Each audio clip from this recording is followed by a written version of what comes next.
2022年，玛利亚基金会向美国智能及发展障碍协会取得授权，翻译《智能及发展障碍者在社区中的居住、生活参与》一书。今年10月，规划大师讲座及论坛邀请该书的2位主编艾米·休伊特博士及凯利·奈伦格曼博士前来台湾。2位博士在学术方面都拥有深厚的知识、卓越的研究和出色的学术贡献，在实务工作中具备同样的专业素养和能力。相信透过面对面的交流、讲授与分享，能为我们再次奠定扎实的根基以步向正确的方向。期望台湾的智能及发展障碍者在各界共同的努力之下，能真正随着正常化生活的浪潮节奏，拥有更好的生活品质及更丰富的生命探索机会。我是玛利亚社会基金会新任的执行长怡君。玛利亚基金会今年是我们35周年的一个日子。那这本书呢，是玛利亚基金会承袭我们这个前任执行长陈美玲女士推动跟支持社区居住的这个热情跟关怀，这些服务价值几乎被完整集结在这一本书里，充满了很多重要的一个价值理念，怎么落实在这些实务的服务工作，我们的人跟制度在这一个社区的一个居住生活参与，究竟能够从美国30年的经验得到些什么？我是一名精神科医师，90年到91年就在加拿大温哥华学社区精神医学，所以回来以后，过去这几十年推动了蛮多有关精神病人社区照顾的事。当我10年前离开公家系统来到玛利亚，我的学习更多。玛利亚希望这是一个完整的拼图，从出生一直到安老，从在家一直到就业，都能够做一个全方位的一个发展，也要努力站在一个更前面的角色，让社会看得见，让政府看得见。There are so many things that we can do to create an ideal condition that supports community inclusion and community living for people with intellectual and developmental disabilities. And I think in any country, it really starts with young children and making sure that young children are included in schools at a very young age and throughout their education. Because as young people interact with other young people with and without disabilities, they become more accepting of people and they want them to be included in their communities. I see this with my own children in the United States. They grew up at a time when all children were included in classrooms, and so they're much more accepting of people with disabilities as adults because they went to school with children with disabilities. So that's one really important aspect that will follow people throughout their lifetime. An aspect of that, though, is children who have the highest support needs also need to be included in schools, and even before that in preschools. So everybody with a disability, all means all, and that's a really important concept related to inclusive schools. But that's one place to start. And then I think there's 2 other areas that you have to build. You have to build advocacy, and that advocacy voice has to come from all stakeholders. So it has to be families and parents advocating, it has to be people with disabilities themselves advocating, and it has to be everyday community members advocating. When people with disabilities are included in their faith communities, when they're included in social clubs, when they're included in neighborhood gatherings, and if the people that are around them and engaged with them during that time when they're having fun together in their community, it's just much more likely that the government and the systems that fund services are going to be willing to do it, because they're hearing encouragement, they're hearing demands from everybody that people need to be included, even people with disabilities. And then one thing that I would add, in addition to the advocacy voice, is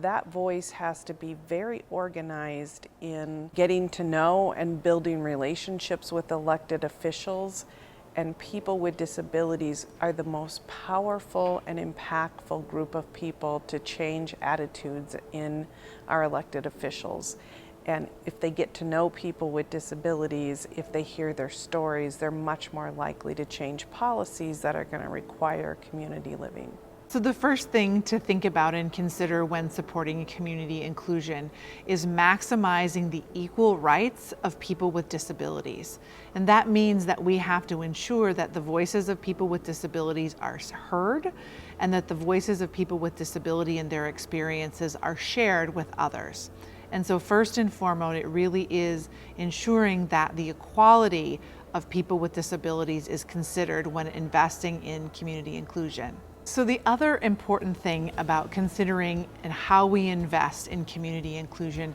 is thinking very critically about where we invest our public money.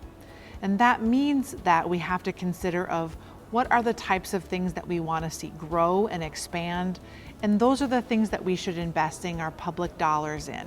And so when considering increasing community inclusion for people with disabilities, we want to think critically and carefully about what spaces and places, whether it's in residential supports, employment supports, or technology supports, that we want to take the time and direct our public funds or even our private funds in those endeavors. The next important component about investing in community inclusion focuses on the value of collecting data and measuring our outcomes. We will never be able to know if we're actually making progress on community inclusion if we're not actively thinking about what data do we need to know that we're making an impact, and then what goals are we also setting for ourselves as a community to make sure that we are constantly really advancing community inclusion for people with disabilities. So collecting data and measuring outcomes are very, very important. So the other component that's very important about increasing community inclusion for people with disabilities is investing in public education for the broader community about people with disabilities. One of the things that has been very helpful in the United States over the years is that people with disabilities are more visible than ever before on TV, in public transportation, in faith communities. And so having people with disabilities be able to access, be visible, and be a part of communities goes a very long way. But it also requires that we take time as a service system and as a service industry and as a government to make sure that we're educating other people in the community about the value and the benefit of including people with disabilities in all areas of community life. And another very important feature of thinking about where we need to invest in community inclusion is taking time to celebrate the successes. There are many things that people are probably doing all over the country that no one ever hears or sees about. And so when there are successes or wins of opening new community homes or people having great success in integrated employment, is finding ways to share that story so others can learn from those successes, and to make sure that we're celebrating and lifting up the voices and experiences of people with disabilities themselves. 每一个生命就是有尊严跟价值，不管他是身心障碍者还是我们一般人，都是一样的。心智障碍者特别为这个社会提供了很多的多元的价值，多元个人的特质生存在这个世界，所以就为这个世界提供了一种丰富的视角。从他们的角度看这个世界，会给这个世界的包容跟尊重增加非常多的这种学习。我觉得他们的社会价值，如果说一个十分重度的服务对象，我们会说用生产力来看这个障碍者，你就会觉得他没有生产力吗？但是实际上他的生产力是这位独特的视角，社会的包容跟尊重提供了非常多的贡献。是这么重度的服务对象都可以给这个社会这么多生命的学习，更何况是轻度中度，他们好多人都在社区里工作，他们去当志工，他们去认养社区。我们心智障碍者绝对是这个社会不可或缺的一部分。社区居住这个问题它从一个实验方案一直走到今天，变成一个正式的政策。代表呢，社区化的服务在台湾里面真的在发酵，但是呢，为什么我们的量还是这么不够？当然，第一个就是政府的法规跟政策，以及投资的钱，绝对大大的影响了我们社区居住发展的量。其实不只是政府政策，如果政府政策要能投资那么多钱，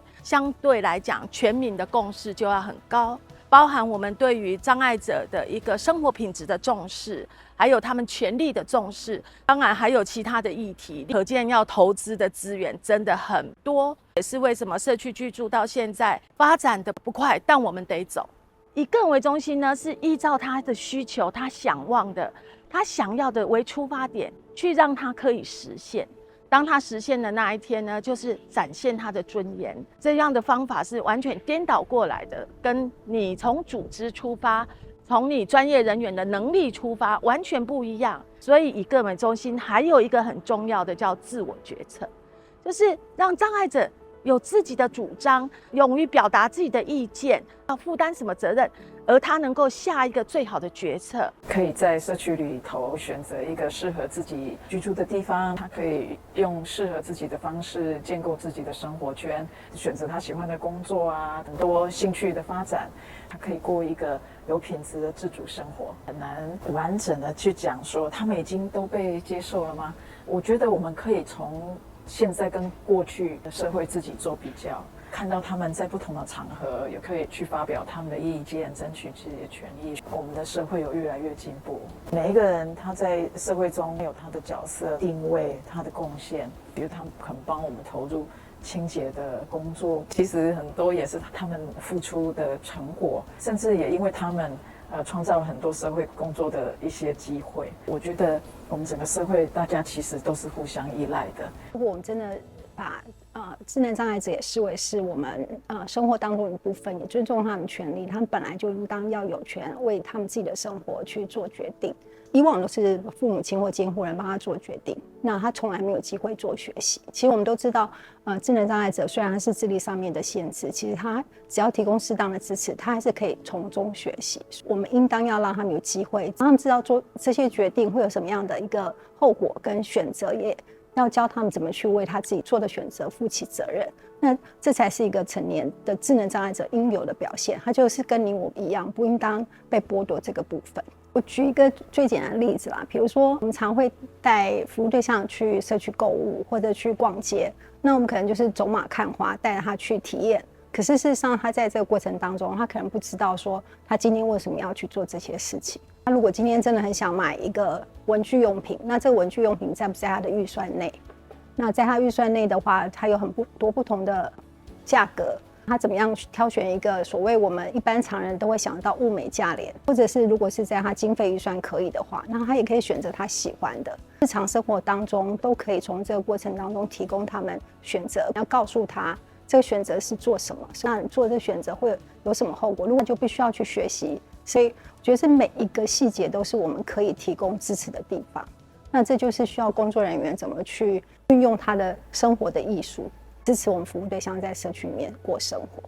台湾要推展社区居住，面临就是房舍里面的没办法无障碍。那日本他们是有补助房东去做无障碍的改办，所以导致我们台湾如果有肢体障碍很难住进我们的社区。所以我觉得要推广社区居住有一个很大的问题，房舍从哪里来 ？Under the Americans with Disabilities Act, there are rules, and again, the Americans with Disability Act is a federal or a national rule that does provide some guidance and expectations around the accessibility of new buildings. And so one of the avenues that we've taken as we've sort of grown as a country in people's support needs, both for people with disabilities and older adults, is that you'll often see new space, all of more inclusive and accessible features built into new buildings. That doesn't make it easier for many of the old buildings that we have. Under the Americans with Disabilities Act, there are parameters or expectations that those spaces also too need to be accessible. And so for the spaces that are older buildings, we have seen many lawsuits about people with disabilities suing either business owners or property owners because under the law there are certain accessibility requirements. And that has created some tension, I think, overall in the community because sometimes businesses or communities or everyday citizens feel somewhat resentful that they're sort of forced to make old spaces more accessible. Amy has spoken about sometimes those waiver dollars or those supports can be used to make spaces more accessible. Again, it might come out of your budget, but sometimes public dollars through the waiver program are used for that as well. 这是一个劳动权的问题，就如果他今天需要一个助理是24小时协助的人，在美国会不会有劳动法的问题，就是一天不能工作超过多少小时？在同样的budget下，变成他要负担入门票的人的费用。And yes, it would be allowable, but remember I also said that there is the constraint of the budgetary limitation. So you make the choice of how you want to spend that money. And if you choose you want to go on a vacation and it requires you to have 2 aides with you, then you bring those aides and that money comes out of your budget and you'd have to cut somewhere else. It's giving people the freedom to make those choices, but sometimes there's no good choice, right? Because if you spend all your money on a vacation, but then you need help when you're back from the vacation, it's a choice, but it's a guarded choice because there are limitations to it.